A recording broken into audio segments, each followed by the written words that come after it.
Hello students, welcome to Notebook. Today we shall discuss the chapter Transport and Communication. Transport and communication play an important part in mobilizing resources from one place to another. Historically, modes of transport were also the modes of communication. But in a modern world, ways of communication is not just limited to the modes of transport. Man has come a long way in terms of the various modes of communication. Roads, waterways, airways, underground travel and pipelines. Roadways were the earliest modes of land transportation. With the invention of the wheel, carts and wagons became the earliest modes of transport. Land transport is still the cheapest form of transportation and is used to transport goods and people. Land transport was revolutionized by the invention of the steam engine. Thus began the first public railways in the year 1825. Then followed the motor cars and trucks. Pipelines, ropeways and cableways are the newest forms of land transportation. Roads are still the most economical modes of transport. Railway lines do not have a door-to-door reach that roads offer.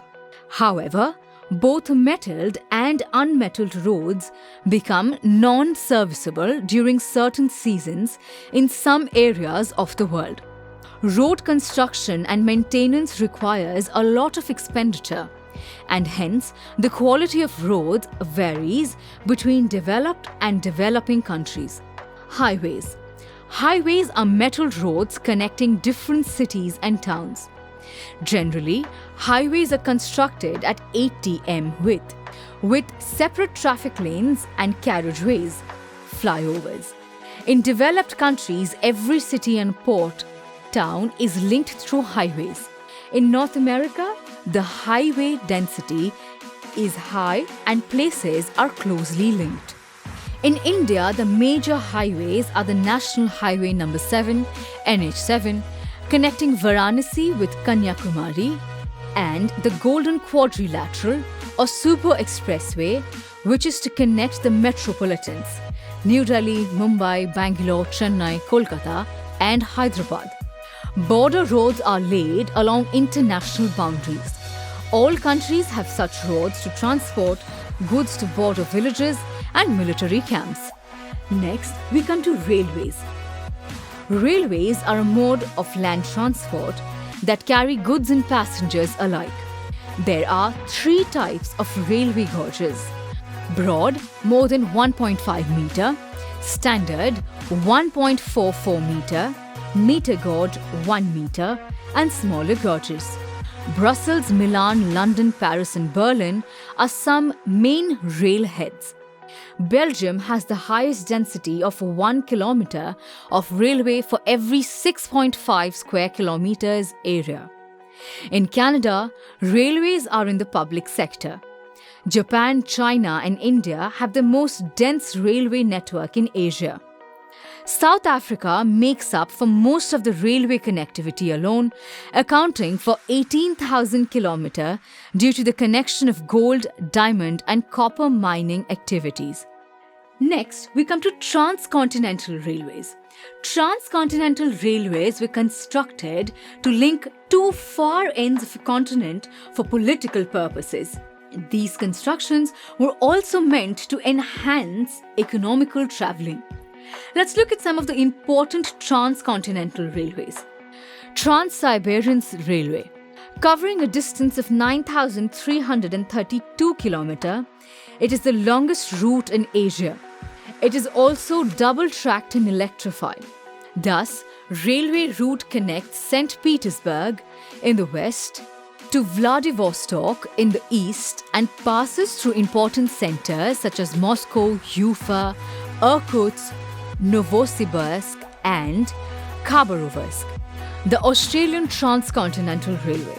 This railway route connects Perth to Sydney, passing through the places like Broken Hill and Port Augusta. Trans-Canadian Railways.